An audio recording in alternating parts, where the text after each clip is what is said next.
जय हिंद मित्रों। आशा करता हूं कि आप सभी कुशल होंगे। ये हमारी इलेक्शन वाली सीरीज़ का दूसरा वीडियो है। पहले वीडियो में हमने समझा था कि हिस्ट्री ऑफ इलेक्शंस क्या रही है, इलेक्शंस क्यों कंडक्ट किए जाते हैं, जो वोटिंग राइट्स है उसका इवोल्यूशन कैसे हुआ है इंडिया में भी और इंटरनेशनल लेवल पर भी।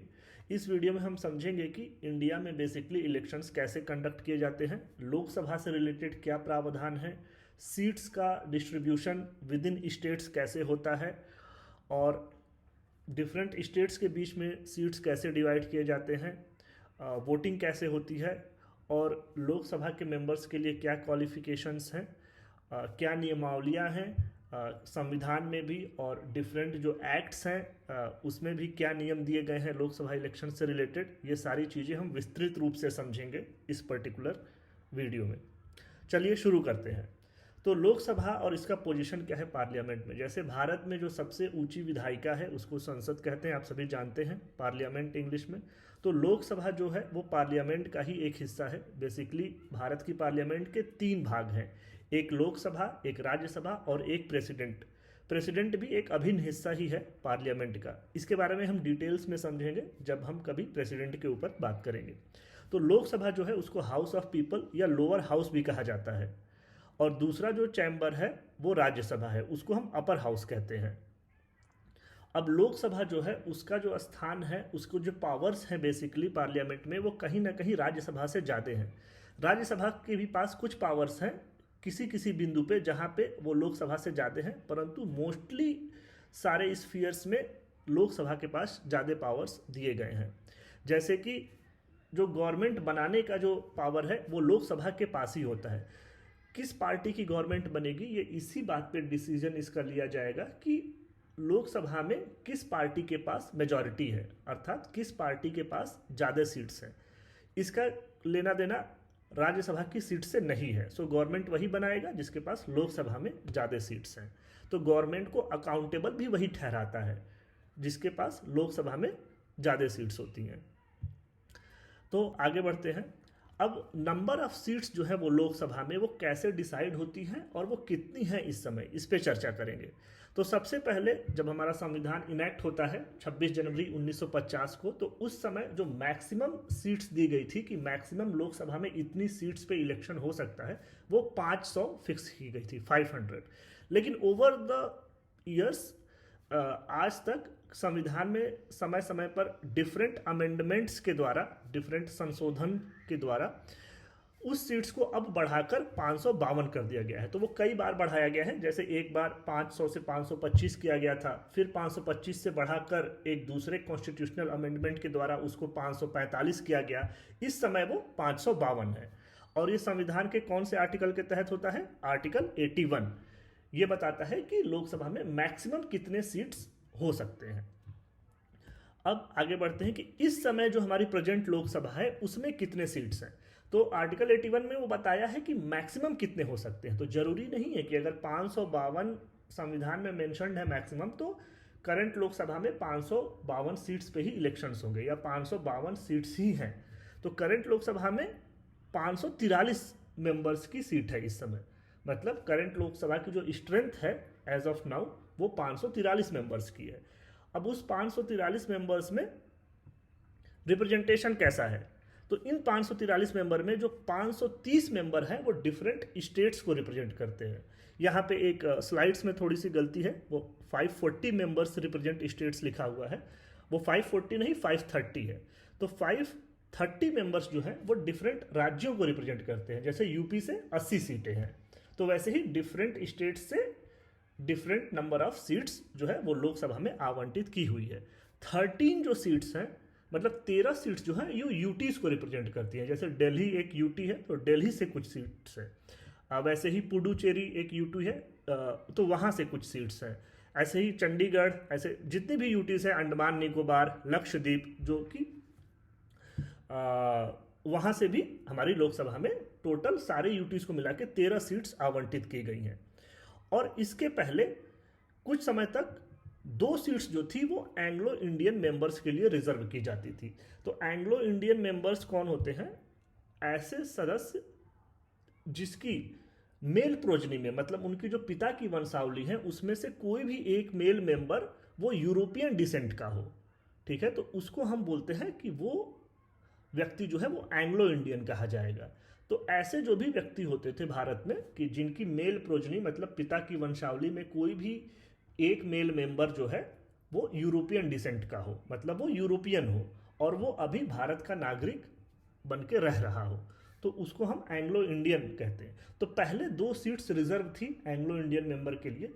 इस पे इलेक्शन नहीं होता था, ये प्रेसिडेंट इनको नॉमिनेट करता था, मतलब प्रेसिडेंट के रिकमेंडेशन पे किन्हीं भी 2 एंग्लो इंडियन मेंबर्स को लोकसभा में जगह दी जाती थी। लेकिन ये जो प्रावधान है इसको 104वें कॉन्स्टिट्यूशनल अमेंडमेंट एक्ट जो कि 2019 में आया था उसके बाद खत्म कर दिया गया था। तो अब ये रिजर्वेशन नहीं है एंग्लो इंडियन मेंबर्स को। तो इस वजह से अब हमारी टोटल स्ट्रेंथ कितनी है लोकसभा की? 543, 543। ये 2 सीट्स जो रिजर्व थी वो हटा दी गई। अब आगे बढ़ते हैं कि अब ये 543 सीट्स पे मतलब ये हमारी टोटल स्ट्रेंथ है लोकसभा की। इसमें से इलेक्शंस कितने पे होंगे? 530 प्लस जो हमारी 13 सीट्स यूटीज के लिए रिजर्व्ड है। तो अब इन सारी सीट्स पे इलेक्शन होने के बाद गवर्नमेंट किसकी बनेगी? तो जिस भी पार्टी को मेजॉरिटी सीट्स मिलेगी, मतलब 50% से ज़्यादा, तो 543 का 50% से ज़्यादा क्या होगा? जस्ट 272, ठीक है। आप इसको डिवाइड करिएगा 2 से, उसमें 1 ऐड करिएगा तो 272 आ जाएगा। तो जिस भी पार्टी को 272 या उससे ज़्यादा सीट्स मिलेगी वही पार्टी सरकार में आ पाएगी या फिर सरकार बना पाएगी। अगर किसी एक पार्टी को ये सीट्स नहीं मिलती है तो कोलिशन गवर्नमेंट मतलब कोई गठबंधन की सरकार भी बन सकती है जिसमें कई पार्टीज एक साथ आती हैं और उन सभी पार्टियों का टोटल मिला के अगर सीट काउंट जो है वो 272 या उससे ज़्यादा होता है तो फिर वो कोलिशन गवर्नमेंट बन जाती है। जैसे अभी के इलेक्शन में आप देखें तो बीजेपी जो है वो चुनाव लड़ती है एनडीए गठबंधन के अंदर, तो बीजेपी की सीट्स कम आ सकती हैं, लेकिन एनडीए गठबंधन की सीट है उसमें बीजेपी की सीट्स और बीजेपी के जो सहायक दल हैं उन सभी की सीट्स ऐड होगी। वैसे ही इंडी अलायंस जो दूसरा अलायंस है वो भी एक, अगर वो जीतता है तो वो एक कोलिशन गवर्नमेंट बनाएगा, वो किसी सिंगल पार्टी की सीट इतनी नहीं है। अब आगे बढ़ते हैं कि जो सीट्स का अलोकेशन हुआ है, जो ये 543 सीट्स हैं इसमें से 530 सीट्स जो है वो स्टेट्स के पास है और 13 सीट्स जो है वो यूटीज के पास है। तो डिफरेंट स्टेट्स में इसका एलोकेशन किस बेसिस पे होता है कि यूपी को 80 सीट्स मिल गई, किसी दूसरे स्टेट्स को इतनी सीट मिल गई, वो एलोकेशन कैसे होता है कि किस स्टेट को कितनी सीट मिलनी चाहिए।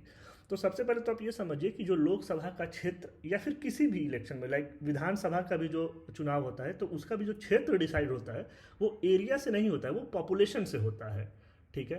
तो अगर किसी क्षेत्र का पॉपुलेशन कम है तो उसका एरिया बड़ा हो जाएगा, ठीक है, कॉन्स्टिट्यूएंसी के हिसाब से।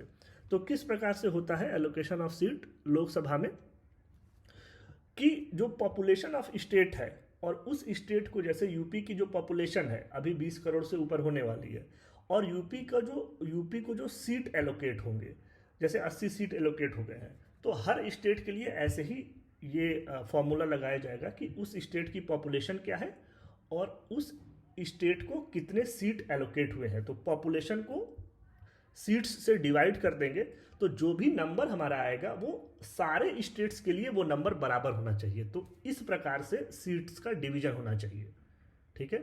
स्टेट्स के पॉपुलेशन को स्टेट को जितनी भी सीट एलोकेट हुई है उससे डिवाइड करेंगे, जो भी नंबर आएगा वो नंबर सारे स्टेट्स के लिए बराबर होना चाहिए। जैसे कि वो number UP, MP, Bihar, Tamil Nadu, कोई भी स्टेट हो सबके लिए वो नंबर लगभग बराबर होना चाहिए, ये नियम है। और इसमें एक्सेप्शन क्या है कि किसी स्टेट की पॉपुलेशन अगर 60 लाख या उससे कम है तो उस पर ये रूल लागू नहीं होगा, ठीक है। अब क्या है कि अब जैसे यूपी को 80 सीट्स एलोकेट हो गई, तो यूपी में जो 80 सीट्स हैं उन 80 सीट्स को कैसे आवंटित किया जाएगा, मतलब एक सीट का क्षेत्र कितना होगा, ठीक है। इसका डिसीजन कैसे लिया जाता है? ये ऐसे लिया जाता है कि पॉपुलेशन ऑफ ईच कॉन्स्टिट्यूएंसी, जैसे जितनी भी लोकसभा की सीट्स हम बनाएंगे यूपी में जो उसका एरिया होगा, तो हर एरिया की जो पॉपुलेशन है वो लगभग बराबर होनी चाहिए उस स्टेट में, ठीक है। जैसे यूपी में 80 सीट है तो हर सीट की जो पॉपुलेशन है, हर कॉन्स्टिट्यूएंसी की जो पॉपुलेशन है वो लगभग सारे 80 सीट्स के लिए बराबर होनी चाहिए। तो अंततः आप ऐसा समझिए कि जितनी भी कॉन्स्टिट्यूएंसी लोकसभा की बनेगी इंडिया में, उन सबकी पॉपुलेशन लगभग बराबर होनी चाहिए। ये नियम है। अब ये रियलिटी है या नहीं ये हम आगे देखेंगे, ठीक है, लेकिन नियम ये कहता है, जो बेसिस है seats of allocation of seats का, वो यही है। अब ये जो एलोकेशन है ये डिटरमाइन कौन करता है कि ठीक है कि जैसे वाराणसी एक कॉन्स्टिट्यूएंसी है तो वाराणसी का एरिया कितना बड़ा होगा, ठीक है कि किसी जिले में दो दो कॉन्स्टिट्यूएंसी हो सकती है लोकसभा की, कोई कोई लोकसभा की कॉन्स्टिट्यूएंसी ऐसी भी हो सकती है कि जिसके अंदर एक से ज़्यादा जिले हों, तो ये डिसाइड कौन करता है, ठीक है, तो ये डिलिमिटेशन कमीशन, ठीक है, आर्टिकल 82 में इसका प्रावधान है संविधान के। तो नियम ये है कि हर जनगणना के बाद, जैसे कि हमारे संविधान में हमारे भारत में हर 10 साल के बाद जनगणना का प्रावधान है, तो हर जनगणना के बाद एक डिलिमिटेशन कमीशन का गठन होना होता है, जो कि ये डिसाइड करती है कि हाँ किस स्टेट को कितनी कॉन्स्टिट्यूएंसी मिलेंगी और हर कॉन्स्टिट्यूएंसी का जो एरिया है वो कैसा होगा, क्योंकि हर जनगणना के बाद पॉपुलेशन चेंज होती है, ठीक है। और पहले ही हमने बताया है कि जो सीट्स का अलोकेशंस होता है वो on the basis of population होता है, तो डेफिनेटली जिस स्टेट के पास ज़्यादा पॉपुलेशन होगी उसको ज़्यादा सीट्स मिलेंगी। जैसे यूपी के पास लगभग 22 करोड़ की पॉपुलेशन होने जा रही है तो उसके पास 80 सीटें हैं, जो कम पॉपुलेशन वाले स्टेट्स हैं उनके पास कम सीटें हैं। और वैसे ही यूपी के अंदर भी जो एरिया जहाँ पे ज़्यादा पॉपुलेशन है वहाँ पे ज़्यादा सीट्स एलोकेट की जाएंगी, जिस एरिया में कम पॉपुलेशन है वहाँ कम सीट्स एलोकेट की जाएंगी। तो हर जनगणना के बाद हमें नया डेटा मिलता है कि पॉपुलेशन चेंज हो रही है, उसी के बेसिस पे हम जो डिलिमिटेशन कमीशन का गठन करती है पार्लियामेंट, और डिलिमिटेशन कमीशन फिर से डिसाइड करता है कि किस स्टेट को कितनी सीट मिलेंगी और हर कंस्टिट्यूएंसी का area with in that state कैसा होगा, depending upon the change in population. अब आगे बढ़ते हैं।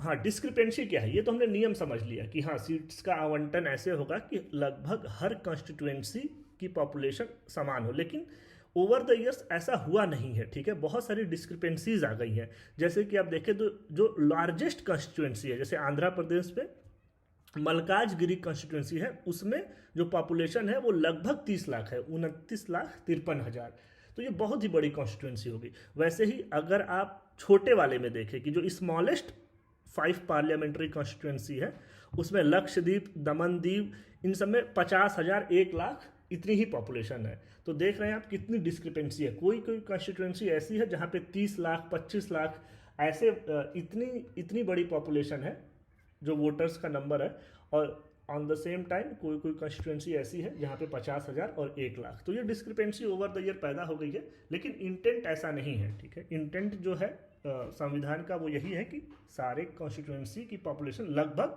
समान हो जाए। अब आगे बढ़ते हैं कि डिलिमिटेशन कमीशन का गठन कैसे होता है और उससे रिलेटेड संविधान में क्या प्रोविजंस है। तो डिलिमिटेशन कमीशन जो है उसकी बात आर्टिकल 82 में की गई है। इसका काम बेसिकली क्या होता है कि redrawing the parliamentary and assembly constituency का बाउंड्री, ठीक है। तो हर बार जैसे मैंने बताया कि हर बार सेंसस के बाद पॉपुलेशन में चेंज आता है, तो जो पार्लियामेंट्री कॉन्स्टिट्यूएंसी है, जो लोकसभा की कॉन्स्टिट्यूएंसी है, उसका बाउंड्री डिलिमिटेशन कमीशन फिर से रीड्रॉ करती है, ताकि सारे कॉन्स्टिट्यूएंसी में पॉपुलेशंस का जो साइज है, जो वोटर्स का जो साइज है, वो सेम बना रहे। अब इसमें 2 अमेंडमेंट हुए हैं बेसिक। एक जो अमेंडमेंट हुआ था वो 84th अमेंडमेंट एक्ट 2001 में हुआ था। उस अमेंडमेंट के तहत हमने क्या कर दिया था कि लोकसभा में जो स्टेट्स को जो सीट्स का एलोकेशन है वो 2026 तक फ्रीज कर दिया गया है। किसके बेसिस पे? 1971 में जो पॉपुलेशन थी उसके बेसिस पे। तो अभी जो जैसे यूपी को, उत्तर प्रदेश को 80 सीट्स एलोकेट हैं, वो आज के पॉपुलेशन या पिछली जनगणना के पॉपुलेशन के आधार पे नहीं एलोकेट की गई है। वो 1971 में जो जनगणना हुई थी उसके जो रिजल्ट थे उसके आधार पे यूपी को 80 सीट्स मिली हुई हैं। चाहे जिस भी स्टेट को जितनी भी सीट मिली हुई हैं वो पिछली जनगणना के आधार पे नहीं है, वो 1971 की जनगणना के आधार पे है। तो अगर 1971 के बाद तो जनसंख्या में बहुत ही ऊपर नीचे उतार चढ़ाव आया होगा। हो सकता है कि किसी स्टेट्स की पॉपुलेशन बढ़ गई हो, और ये भी हो सकता है कि किसी दूसरे स्टेट की पॉपुलेशन घट गई हो, लेकिन उन चीज़ों को अभी हम अभी का जो सीट्स का आवंटन है उसमें इनकॉर्पोरेट नहीं किया गया है, क्योंकि अभी भी हमारा जो सीट्स का आवंटन है वो 1971 वाली जो जनगणना थी उसी के आधार पे है। ठीक है, तो आप ऐसा समझिए कि मान लीजिए ओवर द ईयर्स 1971 के बाद से अभी तक अगर तमिलनाडु की पॉपुलेशन बहुत ज़्यादा बढ़ गई, मान लीजिए बढ़ गई होगी, मान लीजिए बहुत ज़्यादा बढ़ गई, तो भी तमिलनाडु के पास अभी भी कम ही सीटें रहेंगी, क्योंकि पिछली जनगणना का आधार नहीं लिया गया है। ठीक है, अभी भी हमारे पास जो आधार है वो 1971 वाली जनगणना का ही है, और ये कब तक रहेगा? 2026 तक। तो 2026 तक सारे स्टेट्स के पास उतनी ही सीटें रहेंगी जो उनको 1971 की जनगणना के बेसिस पे डिसाइड करके दी गई थी। ठीक है, ये एक अमेंडमेंट हो गया। फिर दूसरा अमेंडमेंट क्या हुआ कि 87th अमेंडमेंट एक्ट 2003 आया। ठीक है, उसमें कहा गया कि जो लोकसभा की कॉन्स्टिट्यूएंसीज का जो एरिया है, जो उसकी बाउंड्री है, ठीक है, वो किसके बेसिस पे डिसाइड होगी? वो 2001 वाली जनगणना के बेसिस पे डिसाइड होगी। अब ऐसा समझिए कि जैसे यूपी को 80 सीट्स एलोकेट हो गई हैं, तो हर सीट का जो बाउंड्री है, जो उसका पेरीमीटर है, जो उसका एरिया है, वो 2001 का जो सेंसस है, वो वाली जो गणना है, जनगणना है, उसके आधार पे ही डिसाइड हुआ है इस समय। अब अभी तक जो हमारे कितने डिलिमिटेशन कमीशन बन चुके हैं वो 4 हैं। एक 1952 में बना है, एक 1962 में बना है, एक 1972 में बना है और एक 2002 में बना है। तो ये 2002 वाला जो है वो लेटेस्ट है। तो इसी डिलिमिटेशन कमीशन के रिकमेंडेशन के आधार पे अभी की जो आपकी पार्लियामेंट्री कॉन्स्टिट्यूएंसी का जो बाउंड्री है वो डिसाइडेड है। ठीक है, आप ये समझ के चलिए। अब आगे बढ़ते हैं कि रिजर्वेशन कैसा है लोकसभा में, मतलब सीट्स जो है हमारी 543, उसमें किस किस बेसिस पे रिजर्वेशन दिया गया है संविधान में। तो रिजर्वेशन की बात जो लोकसभा में की गई है वो संविधान में ही मेंशन्ड है, उसके लिए कोई अलग से कोई एक्ट या कानून नहीं है। जैसे कि हमारा जैसे ओबीसी का जो रिजर्वेशन है एजुकेशन सिस्टम में, उसके लिए एक्ट बना हुआ है अलग से। ठीक है, लेकिन ये वाला जो रिजर्वेशन है, जो लोकसभा में जो रिजर्वेशन दिया गया है सीट्स के लिए, उसके लिए कोई एक्ट नहीं है, वो संविधान में ही निहित है। तो बेसिकली पहले तो एंग्लो इंडियंस को भी रिजर्वेशन था, लेकिन अब वो हटा दिया गया है, जैसा कि हमने पहले देखा।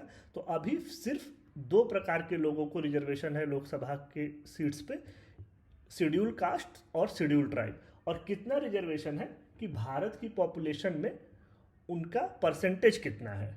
ठीक है, तो अब इसके लिए कौन सी पॉपुलेशन हमने ली है? ठीक है, तो इसके लिए फिर से हमने 2001 वाली जनगणना की पॉपुलेशन ली है। ठीक है, 2011 की नहीं। तो 2001 की जनगणना में जितने शेड्यूल कास्ट भारत में रहे होंगे, जो उनका प्रपोर्शन रहा होगा टोटल जनसंख्या के अनुपात में, उनको लोकसभा में उसी प्रपोर्शन में सीट्स रिजर्व मिलेंगी। और सिमिलरली शेड्यूल ट्राइब के साथ भी ऐसा ही होगा। ठीक है, तो ओरिजिनली जब आप संविधान में देखें, जो ओरिजिनल संविधान था 1950 में जो लागू हुआ था, तो उसमें ये जो रिजर्वेशन दिया गया है एससीज और एसटीज को, ये सिर्फ 10 साल के लिए दिया गया था कि हाँ 1950 से लेकर 1960 तक हम रिजर्वेशन देंगे। और ऐसा माना गया था कि हाँ तब तक उनका जो सोशल स्टेटस है उसमें काफ़ी सुधार आ चुका होगा, तो 1960 के बाद इसको डिसकंटिन्यू कर सकते हैं। लेकिन ऐसा हुआ नहीं, ये रिजर्वेशन आज तक चलता आ रहा है।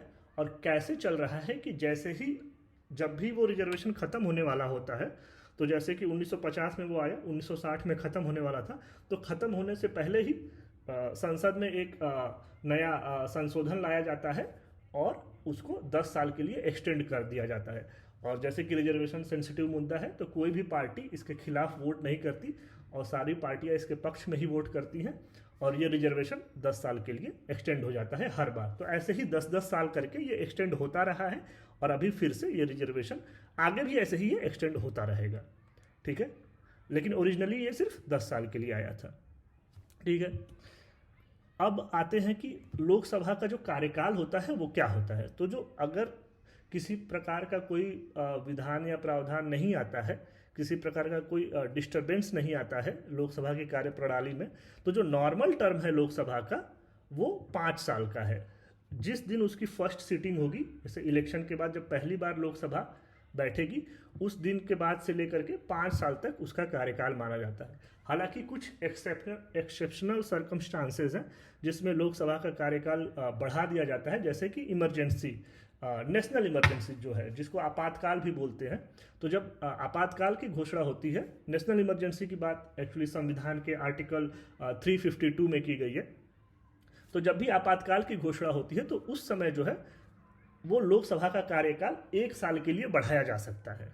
ठीक है, जैसा कि इंदिरा गांधी के टाइम पे जब 1975 में नेशनल इमरजेंसी लगी थी तो लोकसभा का कार्यकाल बढ़ाया गया था। तो उन सिनेरियोज में जो लोकसभा का कार्यकाल है वो बढ़कर 5 से 6 साल, 6 से 7 साल ऐसा हो सकता है। ठीक है, लेकिन नॉर्मल केसेस में ऐसा नहीं पॉसिबल है। नॉर्मल केसेस में क्या होता है कि लोकसभा के 5 साल खत्म होने से पहले ही आपको जनरल इलेक्शन कराने होते हैं, और जैसा कि ये जो जनरल इलेक्शन आपका चल रहा है, तो जब तक हमारी पिछली लोकसभा का कार्यकाल खत्म होगा तब तक इसके रिजल्ट आ जाएंगे और नेक्स्ट लोकसभा अपना कार्यकाल शुरू कर सकेगी। और दूसरा क्या है कि 5 साल पहले भी लोकसभा का कार्यकाल खत्म हो सकता है। उसमें क्या है कि जब या तो प्रेसिडेंट जो है वो प्राइम मिनिस्टर के एडवाइस पे लोकसभा को भंग कर दे, या फिर जो या लोकसभा में कोई भी ऐसी पार्टी या कोलिशंस ऑफ पार्टी ना हो जो कि 272 सीट्स या उससे ज़्यादा का दावा ठोक सके लोकसभा में। तो अगर कोई भी पार्टी मेजॉरिटी में नहीं है, कोई भी पार्टी गवर्नमेंट बनाने की स्थिति में नहीं है, तो उस समय भी ये प्रेसिडेंट के लिए मैंडेटरी हो जाता है कि वो लोकसभा को डिसॉल्व करे, उसको भंग करे। तो उस समय भी लोकसभा का कार्यकाल वो जब 5 साल से कम का होता है। अगर तीसरे साल में ही ऐसी स्थिति उत्पन्न हो गई तो उस लोकसभा का कार्यकाल 3 साल के अंदर ही सिमट जाएगा। ठीक है, और फिर जनरल इलेक्शंस फिर से कंडक्ट होंगे।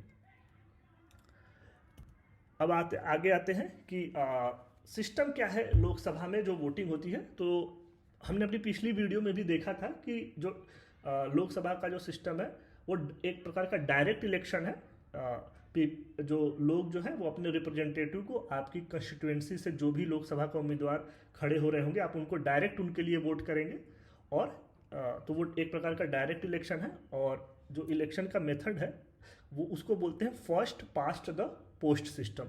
मतलब जिसको सबसे ज़्यादा वोट मिल गया वो जीत गया। ठीक है, जैसा कि आप समझिए कि लोकसभा में गवर्नमेंट बनाने के लिए ये सिस्टम नहीं यूज़ हो रहा है। First past the post system वहाँ पे नहीं है। वहाँ पे आपको 50% से ज़्यादा सीट्स होनी चाहिए तभी आप गवर्नमेंट बना पाएंगे। लेकिन लोकसभा की कंस्टिट्यूएंसी में किसी एक उम्मीदवार को जीतने के लिए ऐसा नहीं है कि उसको 50% से ज़्यादा वोट पाने होंगे, उसको बस बाकी उम्मीदवारों से ज़्यादा वोट पाने होंगे। तो जिसको भी जब से ज़्यादा वोट मिल गए वो जीत गया। तो उसको बोलते हैं हम first past the post system. अब आते हैं कि पॉलिटिकल पार्टीज़ के ऊपर, कि लोकसभा में जो पॉलिटिकल पार्टीज़ कंटेस्ट करती हैं उनसे रिलेटेड क्या रूल्स हैं। क्या कोई भी पॉलिटिकल पार्टीज बना सकता है, उसका रजिस्ट्रेशन कैसे होता है, क्या क्या नियम है उससे रिलेटेड। तो मोस्टली जो पॉलिटिकल पार्टीज से रिलेटेड जो प्रावधान दिए गए हैं वो रिप्रेजेंटेशन ऑफ पीपल एक्ट 1951 से गवर्न होते हैं। तो अगर आप कोई भी पॉलिटिकल पार्टी बनाते हैं तो सबसे पहले आपको उसको इलेक्शन कमीशन ऑफ इंडिया के पास जाके रजिस्टर करना पड़ता है। तो उसका जो प्रोसीजर है वही रिप्रेजेंटेशन ऑफ पीपल एक्ट 1951 के सेक्शन 29A में दिया गया है। अब पॉलिटिकल पार्टीज भी कई तरीके की होती हैं। एक तो सबसे पहले तो सारी पॉलिटिकल पार्टीज को रजिस्टर होना ही पड़ेगा इलेक्शन कमीशन ऑफ इंडिया में अगर वो इलेक्शन में कंटेस्ट करना चाहती हैं। और उन रजिस्टर्ड पार्टी में से 2 डिफरेंट प्रकार की पार्टीज जिनको थोड़े ज़्यादा पावर्स और थोड़े ज़्यादा सहूलियत दी जाती है वो है नेशनल और स्टेट पार्टीज़। तो नेशनल पार्टी कौन होगी और स्टेट पार्टी कौन होगी, इसका जो रिकॉग्निशन है वो 29B के अंतर्गत दिया गया है, same representation of people act 1951 के अंतर्गत। और ये दोनों प्रकार की जो पार्टी है, national parties and state parties, इनको रिकॉग्नाइज्ड पार्टीज भी कहते हैं। ठीक है, फिर सेक्शन 29C जो है उसके तहत जो इलेक्शन कमीशन ऑफ इंडिया है वो सारी पार्टीज को, चाहे वो रिकॉग्नाइज्ड पार्टीज हो या फिर रजिस्टर्ड पार्टीज हो, उनको इलेक्शन सिंबल एलोकेट करती है। अब आते हैं कि नेशनल पार्टी किसको कहा जाएगा। तो उसके लिए क्या क्या क्राइटेरिया है रिप्रेजेंटेशन ऑफ पीपल एक्ट 1951 में, कि जो भी पार्टी पिछले जनरल इलेक्शन में या तो वो लोकसभा का हो या स्टेट असेंबली का हो, यानी लोकसभा या विधानसभा के जो पिछले इलेक्शंस हुए हैं उनमें से किसी में भी एटलीस्ट 4 स्टेट्स में 6% का वोट शेयर लेके आई हो, और उसके साथ साथ उस पार्टी की लोकसभा में कम से कम 4 सीटें हों। तो अगर वो ये क्राइटेरिया सेटिस्फाई करती है तो उसको नेशनल पार्टी घोषित किया जाएगा।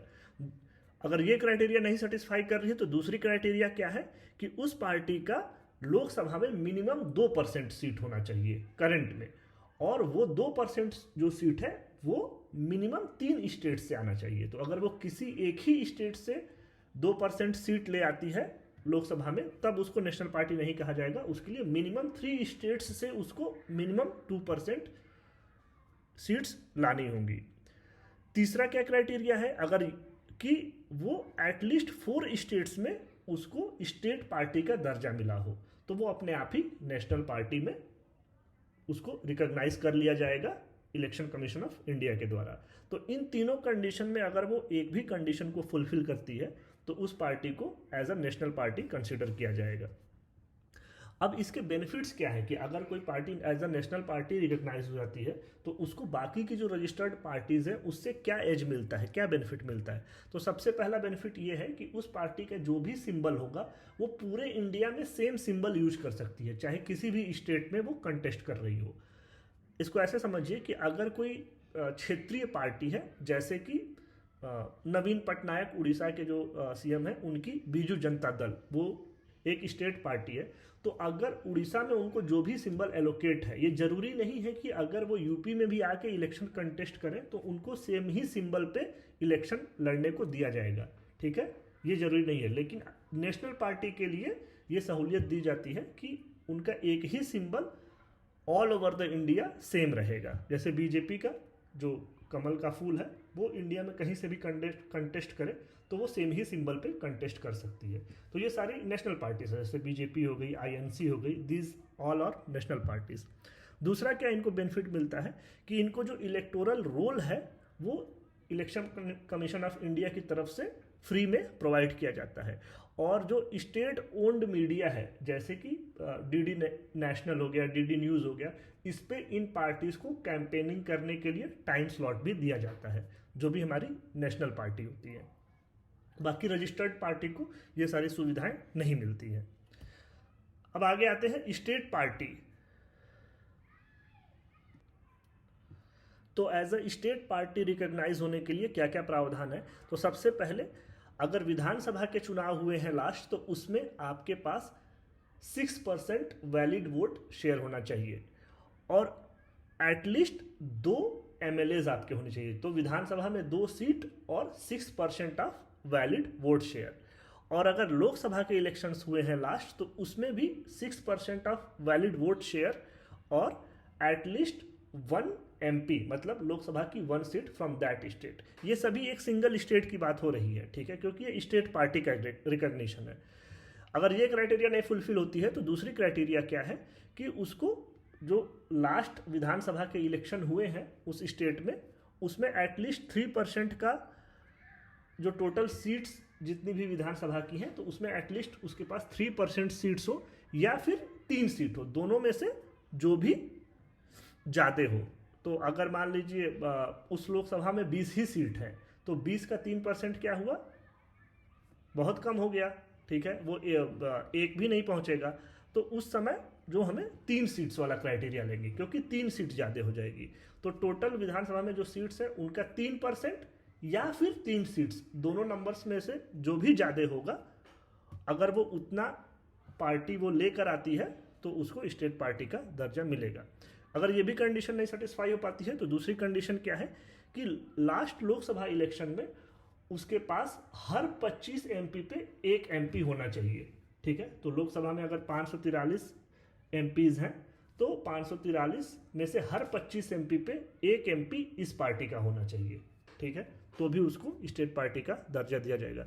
और जो चौथी कंडीशन है, ये जो चौथी कंडीशन है ये बहुत बाद में ऐड की गई है, पहली 3 कंडीशंस काफ़ी पहले से चली आ रही हैं। चौथी कंडीशन जो है वो लेटेस्ट एडिशन है। इसमें क्या है कि लास्ट जो असेंबली इलेक्शन हो या लास्ट लोकसभा इलेक्शन जो उस स्टेट में हुआ है, वो पार्टी उस इलेक्शन में 8% वैलिड वोट शेयर लेके आ जाए तो उसको स्टेट पार्टी का दर्जा दिया जाएगा। इसमें सीट्स से रिलेटेड कोई भी क्राइटेरिया नहीं है, सिर्फ उसको 8% वोट शेयर लेके आना होता है। तो इस प्रकार से हमने देखा कि कैसे नेशनल पार्टी और स्टेट पार्टी का रिकॉग्निशन दिया जाता है। तो हर पार्टी नेशनल या स्टेट पार्टी नहीं होती, ठीक है, उसके लिए आपको ये क्राइटेरिया मीट करना होगा।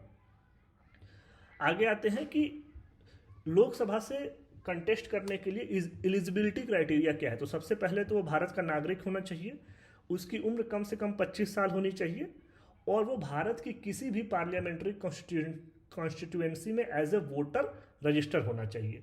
तो ये जरूरी नहीं है कि आप जिस लोकसभा सीट से खड़े होकर चुनाव लड़ रहे हैं आप उसी लोकसभा सीट के वोटर हो। आप किसी भी लोकसभा सीट के वोटर हो सकते हैं, बस आपको किसी भी लोकसभा सीट का वोटर होना चाहिए, ये कंडीशन है, ठीक है। आप बनारस से चुनाव लड़ रहे हैं लेकिन हो सकता है कि आप वोट कर रहे हो जाकर लखनऊ में, ठीक है, क्योंकि आपका लखनऊ की वोटर लिस्ट में नाम है। तो ये क्राइटेरिया है। फिर अब जो ये लोकसभा के जो कैंडिडेट्स होते हैं, जो एमपीज होते हैं, उनका डिस्क्वालिफिकेशन भी हो सकता है। तो डिस्क्वालिफिकेशन से रिलेटेड क्या क्या नियमावली है वो हम देखते हैं। तो सबसे पहले जो संविधान में जो नियम दिए गए हैं वो इस प्रकार से है कि वो कोई भी ऑफिस ऑफ प्रॉफिट नहीं होल्ड करना चाहिए अंडर गवर्नमेंट। मतलब वो गवर्नमेंट की सैलरी पे डिपेंडेंट नहीं होना चाहिए। कोई भी गवर्नमेंट एम्प्लॉय वो नहीं हो सकता। ऐसा कोई भी व्यक्ति नहीं हो सकता जिसको गवर्नमेंट से कोई पावर या अथॉरिटी मिली हो, ठीक है, उसको किसी भी प्रकार का लाभ पहुंच रहा हो गवर्नमेंट से, वो इलेक्शन कंटेस्ट नहीं करता। तो अगर आप किसी गवर्नमेंट पोस्ट पे हैं तो सबसे पहले आपको रिजाइन करना पड़ेगा, तभी आप इलेक्शन कंटेस्ट कर सकते हैं। बीइंग ऑफ अनसाउंड माइंड, मतलब वो दिवालिया या पागल नहीं होना चाहिए। तीसरा कंडीशन है अनडिस्चार्ज्ड इंसॉल्वेंट, मतलब आप बैंकरप्ट नहीं होने चाहिए और आप बैंकरप्ट हैं और कोर्ट ने आपको डिस्चार्ज नहीं किया है, ठीक है, कोर्ट ने आपको उस आरोप से मुक्त नहीं किया है तो आप इलेक्शन नहीं लड़ सकते। तो अगर आप बैंकरप्ट हैं तो भी आप इलेक्शन नहीं लड़ सकते। और चौथा जो कंडीशन है कि पार्लियामेंट इस विषय में कोई भी नियम बनाएगी और उसके अंतर्गत अगर आप डिस्क्वालीफाई हो रहे हैं तो भी आप डिस्क्वालीफाई माने जाएंगे। तो चौथे ही प्रावधान के अंतर्गत पार्लियामेंट ने 2 कानून बनाए हैं। एक रिप्रेजेंटेशन ऑफ पीपल एक्ट 1951, उसके अंदर भी कुछ डिस्क्वालिफिकेशंस की क्राइटेरिया है, और दूसरा जो है वो है आपका 10th शेड्यूल, ठीक है, संविधान का, ठीक है, तो उसके अंडर भी कुछ डिस्क्वालिफिकेशन की क्राइटेरियाज हैं।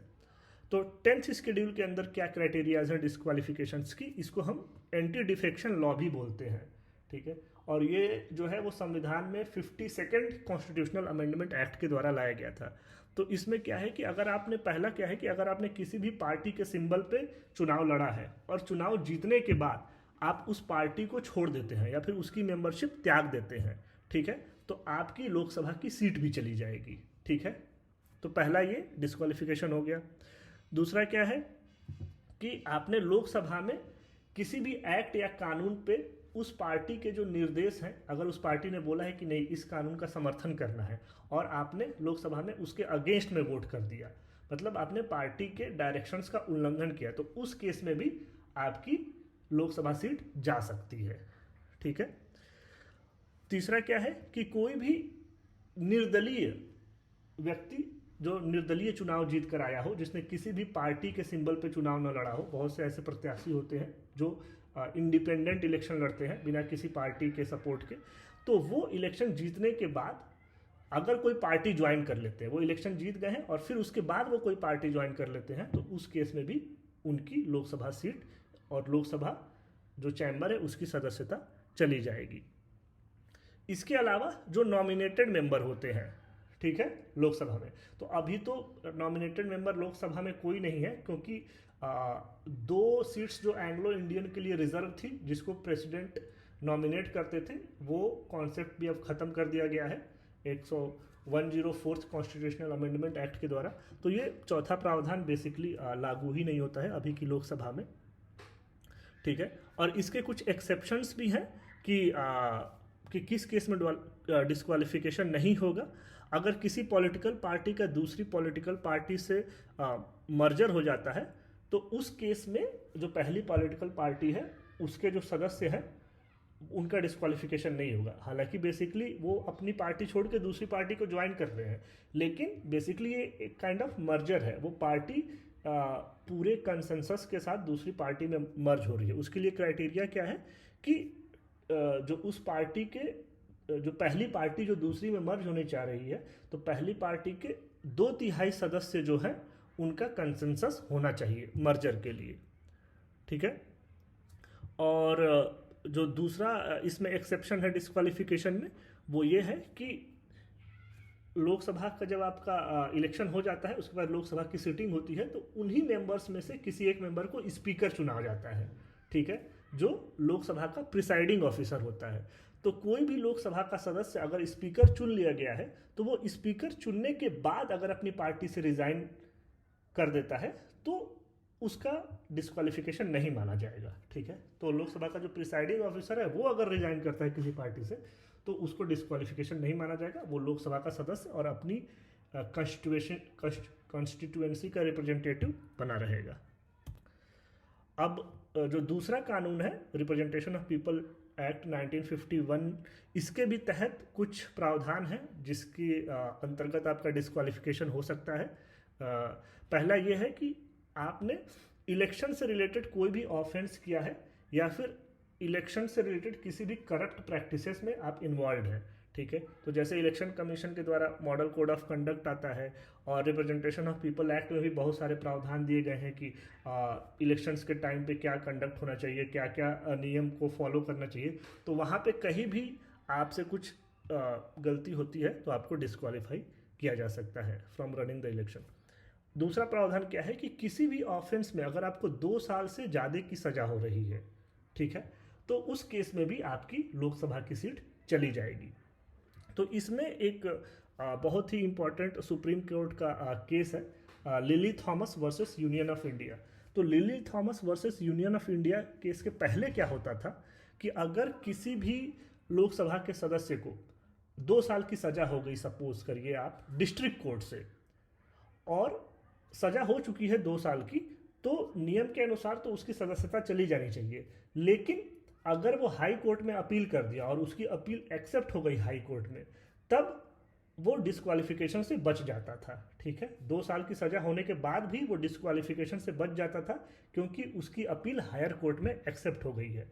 लेकिन जो lily Thomas versus union of India case होता है उसमें सुप्रीम कोर्ट ने ये बोला कि नहीं, अगर आपको सजा हो गई किसी भी कोर्ट से, even from the lower court जो डिस्ट्रिक्ट कोर्ट है वहाँ से भी आपको 2 साल की मिनिमम सजा हो जाती है तो आपको डिस्क्वालीफाई माना जाएगा, भले ही आप हायर कोर्ट में अपील करें और आपकी अपील एक्सेप्ट हो गई हो। तो अभी के हिसाब से अगर आपकी 2 साल की सजा आपको होती है किसी भी कोर्ट से तो यू विल बी डिस्क्वालीफाइड।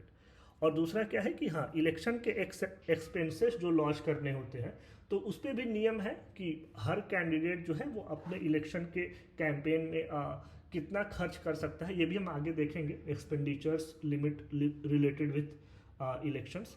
तो अगर कोई भी कैंडिडेट जो इलेक्शन से रिलेटेड उसने एक्सपेंडिचर किया है अपने कैंपेनिंग में, उसको with in a stipulated time period file नहीं कर पाता है इलेक्शन कमीशन ऑफ इंडिया के पास, तो उस केस में भी उसका डिस्क्वालिफिकेशन हो जाएगा।